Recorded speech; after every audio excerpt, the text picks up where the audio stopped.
Someone asked me this morning if I was going to explain the Holy Spirit. I thought, what else do you do on Pentecost Sunday? But I must admit, of the three entities in the Trinity, the Holy Spirit is a hard one to get hold of. We know it has to do with unity. In both the story of the Tower of Babel and the Pentecost story, language is important. In the old story, language is confused. In the new story, people keep their own language, but everybody can still understand everybody. The mysteries of the Spirit have been discussed down through the ages. But this morning, I want to talk about just two aspects of the Holy Spirit. The first is unity. When people could understand one another, they were able to get along better. When people could communicate with one another, they could be more united. The Pentecost story is a beautiful story because it does not do away with diversity, it does away with division. And that's an important point for us to remember in the world we live in and in the church we belong to. It holds diversity together, but it does away with division. Now, I know that you're wondering what I'm going to say in terms of a story about that. Well, I have one. When I was appointed to the church in Southbridge and Charlton City, and a church down in Rhode Island in Taft Memorial, I was working at the Southbridge Church when Father Peter Joyce, the Roman Catholic priest, called me and said, I have a dilemma. The people in my church have informed me that I cannot have the free clinic there anymore because some of the people on the Board of Trustees do not want people undressing in our fellowship hall for the doctor's examination.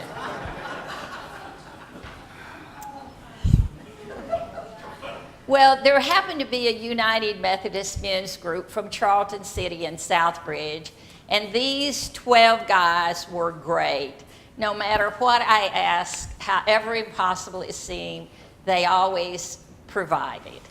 So I called them up and I said, I need for you to turn the fellowship hall at the Southbridge Church into a clinic. Bring all the sheets you can bring. I figured out a way we can hang them, and we have to do this in 45 minutes.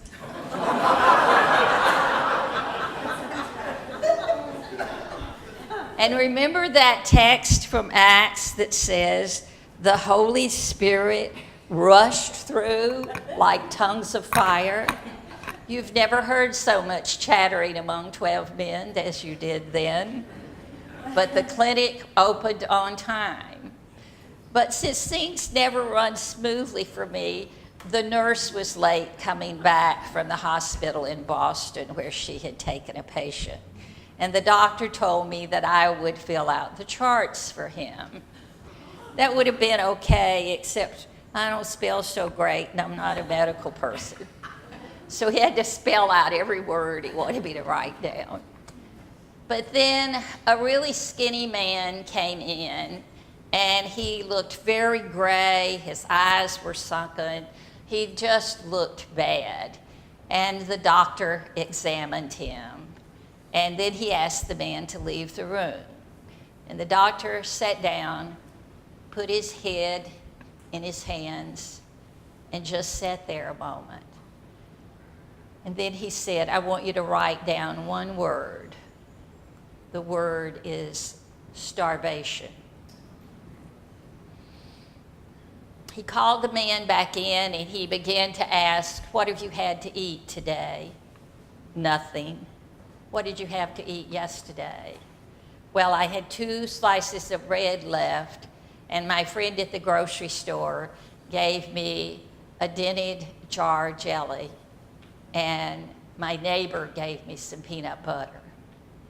And what did you have to eat the day before? I didn't eat the day before.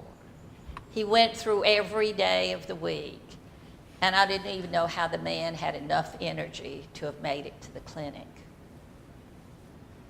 When the clinic ended, I sat down the 12 guys and I said, we got to do something about this, but I don't know what. And one of them said, we need a food pantry in this town. So when Father Peter Joyce came back, we had the photographer from the local paper come, and he had done the headlines that I asked. United Methodists take over Roman Catholic clinic.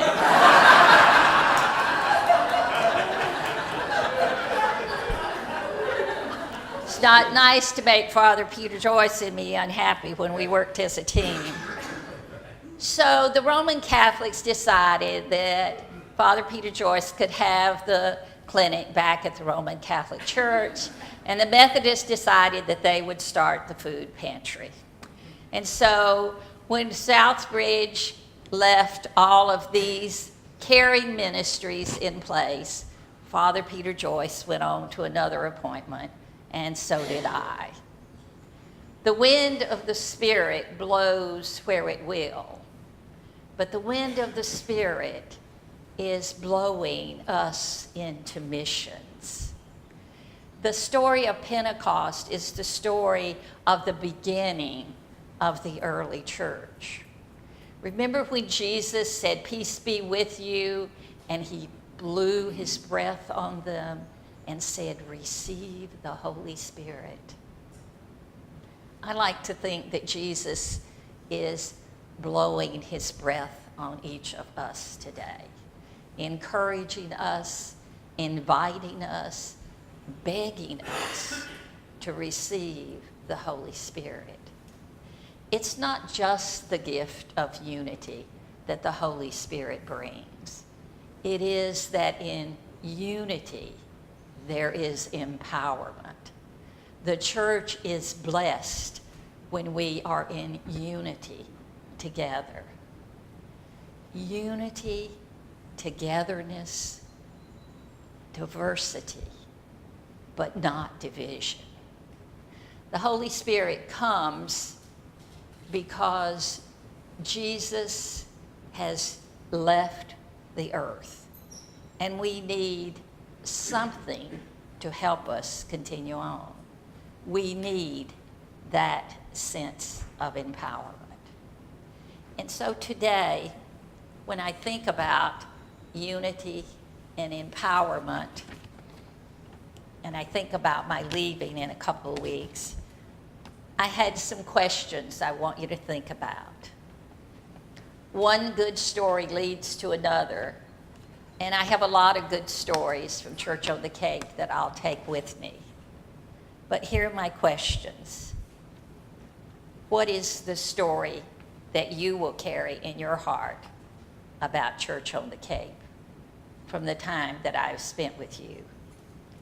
What is the story that in your mind holds this congregation near and dear to you? In my opinion, this congregation is well on its way to becoming a healing agent of uniting humankind. This is our current reality. What elements of the story of Pentecost and the prophecies of Joel will you carry with you as a model for your future? What visions and dreams will you carry? Will you help work for? What stories will your individual lives and your life together here at Church on the Cape be and become? How will we bring God's shalom to our church family, to the community, to the nation, to the world? What dreams and visions and prophecy will you inspire? And what even newer stories will you call forth from your own spirit and the spirit of the living holy God? Amen.